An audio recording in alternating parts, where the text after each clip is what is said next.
आज के इस वीडियो में आपका स्वागत है और आज हम सीएसबी बैंक का फंडामेंटल एनालिसिस करने वाले हैं। हम फंडामेंटल एनालिसिस के ज़रिए इसके फाइनेंशियल्स देखेंगे और ये देखेंगे कि ये जो बैंक है प्रॉफिटेबल है कि लॉस मेकिंग है, और प्रॉफिटेबल है तो कितना प्रॉफिटेबल है, या फिर लॉस मेकिंग है तो कितना लॉस मेकिंग है। इसके अलावा एंड में हम ये कंक्लूजन पे भी आएंगे कि इसमें लॉन्ग टर्म के लिए इन्वेस्ट करना सही रहेगा कि नहीं रहेगा। ठीक है, और फंडामेंटल के बेसिस पे हम इस शेयर को आज एनालाइज करने वाले हैं। देखिए, सबसे पहले जो सीएसबी बैंक है काफ़ी पुराना बैंक है, लेकिन ये कोई बहुत ज़्यादा बड़ा बैंक नहीं है, काफ़ी छोटे साइज़ का बैंक है। और इस वक्त कंपनी की वेबसाइट के मुताबिक इनके पास इस वक्त 2.15 मिलियन से ज़्यादा कस्टमर हैं सीएसबी बैंक के। ठीक है, और इनका जो मेन बिजनेस एरिया है, प्रिंसिपल बिजनेस जो है वो एसएमई बैंकिंग है, रिटेल बैंकिंग है, कॉरपोरेट बैंकिंग और ट्रेजरी ऑपरेशंस। हालांकि ये एनआरआई बैंकिंग की भी सुविधा प्रोवाइड कराते हैं और वहाँ भी ये काम कर रहे हैं एनआरआई बैंकिंग में भी, तो ये सब इनका है। ठीक है, इसके अलावा ये अपने कस्टमर्स को जो है इंश्योरेंस वगैरह की भी फैसिलिटी प्रोवाइड कराते हैं। इन्होंने Edelweiss, ICICI Prudential life insurance, HDFC life insurance, इन सारे जो इंश्योरेंस से टाई अप किया हुआ है। ठीक है ना, इंश्योरेंस प्रोवाइड कराने के लिए, जनरल इंश्योरेंस जो होते हैं। और इन्होंने इसके अलावा हेल्थ इंश्योरेंस प्रोवाइड कराने के लिए अब गो डिजिट और आदित्य बिरला हेल्थ इंश्योरेंस से टाई अप किया हुआ है। ठीक है, तो ये इंश्योरेंस जो प्रोवाइड कराते हैं टाई अप किया हुआ है आईसीआईसीआई वगैरह से और एचडीएफसी से, आईसीआईसीआई लोम्बार्ड से, प्रूडेंशियल से, आदित्य बिरला से। ठीक है, तो ये है। और यहाँ पे आप देख सकते हैं जो कंपनी की मार्केट कैपिटलाइजेशन है वो 5,504 करोड़ की है। तो मार्केट कैपिटलाइजेशन हमें पता चलता है काफ़ी छोटा बैंक है ये। इसका करंट प्राइस अभी 317 रुपीज़ का है। बुक वैल्यू जो है इस कंपनी के 219 रुपीज़ की है बुक वैल्यू। कंपनी का जो स्टॉक का पीई है वो 9.90 है, क्योंकि काफ़ी अच्छा पीई है, कम है काफ़ी। ठीक है, और कंपनी का आरओसी यानी कि रिटर्न ऑन कैपिटल एम्प्लॉयड है 6.94%, जो थोड़ा कम है। और कंपनी का आरओई है यानी कि रिटर्न ऑन इक्विटी वो ठीक ठाक है 16.2%, 15% से ऊपर है तो सही है। ठीक है, अब ये कंपनी का पीयर कंपैरिजन है। तो पीयर कंपैरिजन में तो जाहिर सी बात है जो बड़े बैंक है HDFC bank, ICICI bank, Kotak Mahindra bank, axis bank, ये सब पहले, दूसरे, तीसरे, चौथे नंबर पे है। तो जो सीएसबी बैंक आता है 8वें नंबर पे आता है, मतलब येस बैंक से भी छोटा है। येस बैंक जो है 7 नंबर पे आता है, और येस बैंक की जो मार्केट कैपिटलाइजेशन है करीब करीब 65,678 करोड़ है। तो सीएसबी बैंक की तो बहुत ही ज़्यादा कम है, इसलिए मैं कहता काफ़ी छोटा बैंक है। लेकिन यहाँ समझने की बात यह है कि इन सारे पीयर ग्रुप्स में अगर आप देखेंगे तो एक इंडसइंड बैंक और एक ये सीएसबी बैंक, इन दोनों का ही पीई है जो कि 9.0 है सीएसबी बैंक का, और इंडसइंड बैंक का 9.43। बाकी सबका पीई हाई तो नहीं है, लेकिन इससे ज़्यादा है। तो सीएसबी बैंक का जो पीई है काफ़ी कम है अपने बाकी पीयर ग्रुप्स पर अगर हम देखें तो काफ़ी अच्छी बात है ये। लेकिन ये है, हम सिर्फ पीई को देख के कोई फैसला नहीं ले सकते हैं, अभी तो बहुत सारी चीज़ हमें देखनी है। ठीक है, तो कुल मिला के 8वें नंबर पे आता है अपने पीयर कंपैरिजन में, बाकी सारी कंपनी आती हैं, सॉरी सारे बैंक आते हैं। ठीक है, अब ये क्वार्टरली रिजल्ट्स हैं, हम ज़्यादा पुराने क्वार्टरली रिजल्ट्स नहीं देखेंगे। हम यहाँ पे मार्च 2022 से देखेंगे। ठीक है, तो मार्च 2022 में अगर आप देखेंगे तो कंपनी जो है मार्च 2022 से प्रॉफिट में है और कंटिन्यू प्रॉफिट में है, जो कि काफ़ी अच्छी बात है। कंपनी ने मार्च 2022 में नेट प्रॉफिट किया था 131 करोड़ का, फिर जून 2022 में थोड़ा सा घट के 115 करोड़ हो गया, फिर सितंबर 2022 में थोड़ा सा बढ़ के 121 करोड़, फिर दिसंबर 2022 में ये 156 करोड़ हो गया, फिर मार्च 2023 में भी ये 156 करोड़ रहा, जून 2023 में 132 करोड़, सितंबर 2023 में 133 करोड़ का प्रॉफिट, दिसंबर 2023 में 150 करोड़ का प्रॉफिट, मार्च 2024 में 151 करोड़ का प्रॉफिट, जून 2024 में 113 करोड़ का प्रॉफिट, और सितंबर 2024 में 138 करोड़ का प्रॉफिट। अगर आप क्वार्टर ऑन क्वार्टर बेसिस पे देखेंगे, अगर जो कि मैंने आपको बताया अभी मार्च 2022 से सितंबर 2024 तक, तो कंपनी कंटिन्यूसली नेट प्रॉफिट कर रही है। थोड़ा बहुत फ्लक्चुएशन भी है, तो हल्का फुल्का फ्लक्चुएशन है, समझ रहे हैं, मतलब बहुत ज़्यादा फ्लक्चुएशन नहीं है। मतलब कहीं अगर कंपनी 133 करोड़ का कर रही है, फिर 150 करोड़ का कर रही है, फिर 150 करोड़ का, फिर कहीं 121 करोड़ का कर रही है, और अगर कहीं 113 करोड़ का कर रही है, तो उसके बाद फिर वापस से 138 करोड़ का। तो हल्का फुल्का फ्लक्चुएशन है नेट प्रॉफिट में, ऐसा नहीं है कि बहुत कम हो जा रहा है नेट प्रॉफिट किसी क्वार्टर में। तो ये एक देखने वाली बात है। तो कंपनी नेट प्रॉफिट भी कर रही है कंटिन्यू मार्च 2022 से, और स्टडी नेट प्रॉफिट कर रही है, ठीक ठाक कर रही है, ठीक है। हालांकि स्केल के हिसाब से तो कम ही है, समझ रहे हैं ना मेरी बात, स्केल के हिसाब से तो कम ही है। अब ये है नेट एनपीए परसेंटेज, ठीक है।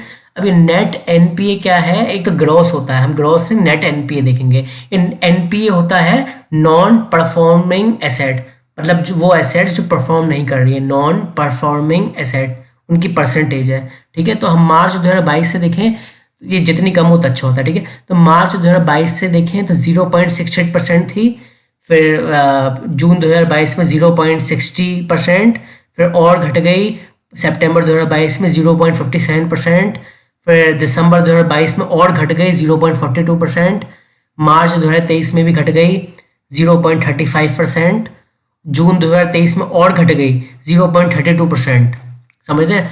तो यहाँ तक तो हमें देखने को मिल रहा है कि नेट एनपीए परसेंटेज कंटिन्यूसली घट रहा है। अब सितंबर 2023 से थोड़ी सी इसमें फ्लक्चुएशन आई है, मतलब कि पहले सितंबर 2023 में 0.33%, फिर दिसंबर 2023 में 0.31%, फिर मार्च 2024 में बढ़ के 0.51% हो गई, और जून 2024 में बढ़ के 0.68% हो गई, सितंबर 2024 में बढ़ के 0.69%, ठीक है। तो यहाँ पे हमें क्या देखने को मिल रहा है कि मार्च 2024 से थोड़ी सी इसकी जो है नेट नॉन परफॉर्मिंग एसेट की परसेंटेज है वो बढ़ रही है, ठीक है। तो यहाँ हमें ये देखने की बात है। अब इसका मेन जो है प्रॉफिट और लॉस स्टेटमेंट जो है इसका ईयर ऑन ईयर बेसिस का है, सालाना है, जो कि काफ़ी मेन है, इसको ध्यान से देखेंगे हम। तो अब देखिए इसमें क्या है, मैं यहाँ तो 2013 का डेटा दिया हुआ है, लेकिन इतना पुराना डेटा कभी चेक नहीं किया जाता है कभी भी, तो मैं 2018 से देखूंगा। मार्च 2018 में जो कंपनी थी उसकी स्थिति अच्छी नहीं थी, मार्च 2018 में उन्होंने 97 करोड़ का लॉस किया है। फिर मार्च 2019 में लॉस और ज़्यादा बढ़ गया, ये 197 करोड़ का हो गया। लेकिन मार्च 2020 से इसकी स्थिति अच्छी हुई है, और काफ़ी ज़्यादा अच्छी हुई है ईयर ऑन ईयर बेसिस पे। अब देखिए मार्च 2020 में इसने पहले मात्र 13 करोड़ का प्रॉफिट किया, फिर मार्च 2021 में बहुत ही बढ़ा दिया इन्होंने अपना प्रॉफिट, और ये 218 करोड़ का कर दिया। मार्च 2022 में इनका प्रॉफिट करीब करीब डबल हो गया, 458 करोड़ का। मार्च 2023 में बढ़ के 547 करोड़ का हो गया, मार्च 2024 में और बढ़ के 567 करोड़ का प्रॉफिट हो गया। और ये TTM यानी कि ट्रेलिंग 12 मंथ्स, लास्ट 12 मंथ में इन्होंने 553 करोड़ का जो है वो किया है प्रॉफिट। तो अगर हम ईयर ऑन ईयर बेसिस पे देखें तो ईयर ऑन ईयर बेसिस पे स्थिति और भी अच्छी है।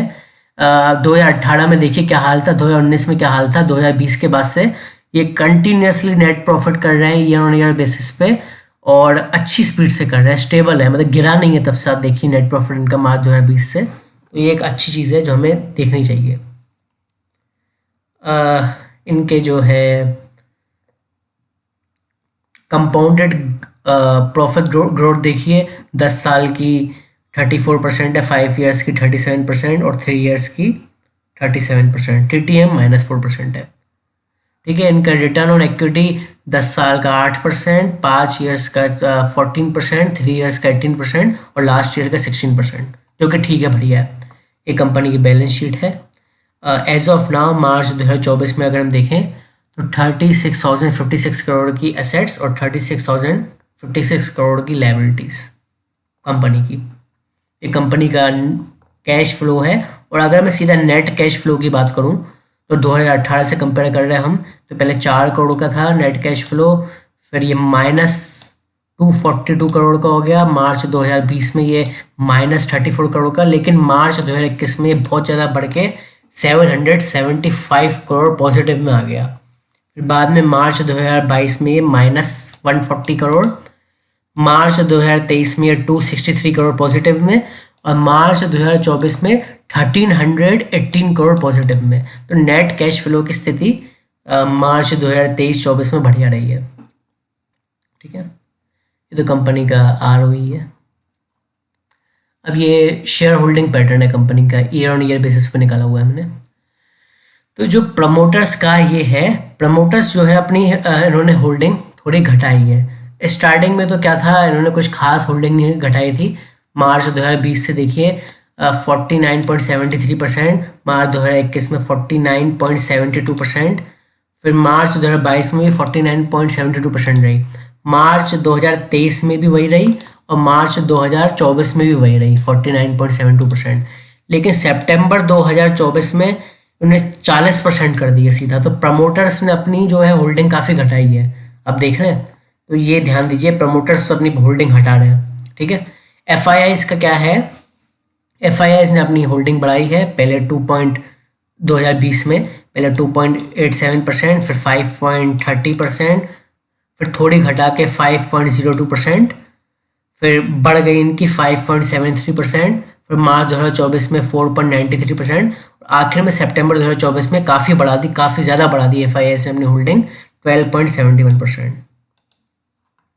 DIIs ने भी बढ़ाई है अपनी होल्डिंग, पहले 8.47%, फिर 9.28%, फिर 12.37%, मार्च 2023 में 11.61%, अब मार्च 2024 में उन्होंने बढ़ा के कर दी 15.94%, और सितंबर 2024 में 17.59%। तो FIIs और DIIs ने अपनी शेयर होल्डिंग बढ़ाई है और प्रमोटर्स ने घटाई है। ठीक है, और पब्लिक ने भी अपनी घटाई है एट द एंड। ठीक है, तो इसका कंक्लूजन क्या है? तो अब इसका कंक्लूजन क्या है? हमने ये सब इसके फाइनेंशियल देख ली, फंडामेंटल देख लिए, क्या हमें इसमें लॉन्ग टर्म के लिए इन्वेस्ट करना चाहिए? देखिए, अगर मैं आपको एक बात बताऊं, अगर ये कोई दूसरा शेयर होता तो मुझे इस पर फुल कॉन्फिडेंस होता, मतलब इसकी नेट प्रॉफिट की मैं देख पा रहा हूँ स्थिति देख के। लेकिन ये बैंकिंग का शेयर है, आप समझ रहे हैं, बैंकिंग का शेयर, मतलब आप इन्वेस्ट तो कर सकते हैं, कंपनी तो बढ़िया परफॉर्म कर रही है, लेकिन आप बहुत ज़्यादा इस पर कॉन्फिडेंस नहीं रखेंगे, क्योंकि बहुत छोटा बैंक है। आप देखिए कितने भारी बैंक अवेलेबल है मार्केट में, HDFC बैंक, ये सारे private bank, ICICI bank, Kotak Mahindra bank. मैं वो सब बात नहीं कर रहा कि कौन कितना रिटर्न दे रहा है, कितना शेयर बढ़ रहा है, वो बात नहीं कर रहा मैं रिस्क की अगर बात करूँ तो रिस्क फ्री तो मैं इसको नहीं बोलूँगा, छोटा सा बैंक है, येस बैंक से भी छोटा है, और इनका कोई बिजनेस कोई बहुत ज़्यादा बड़ा भी नहीं है, हल्का फुल्का बिजनेस करते हैं, ये समझ रहे हैं ना। हालांकि छोटा बैंक है, वो तो मैंने स्टार्टिंग में बता दिया था, छोटे बैंक के हिसाब से ही करेंगे बिजनेस। तो अगर आप इसमें इन्वेस्ट करना चाहते हैं, अगर आप रिस्क लेना अफोर्ड कर सकते हैं, तो आप इसमें थोड़ा पैसा इन्वेस्ट कर सकते हैं। ठीक है, नहीं तो बेटर ऑप्शन अवेलेबल है, आप उनकी तरफ जा सकते हैं। रिस्क मंजूर है तो कोई दिक्कत नहीं है, थोड़ा बहुत पैसा लगा सकते हैं। ठीक है, आज के इस वीडियो में था, थैंक यू।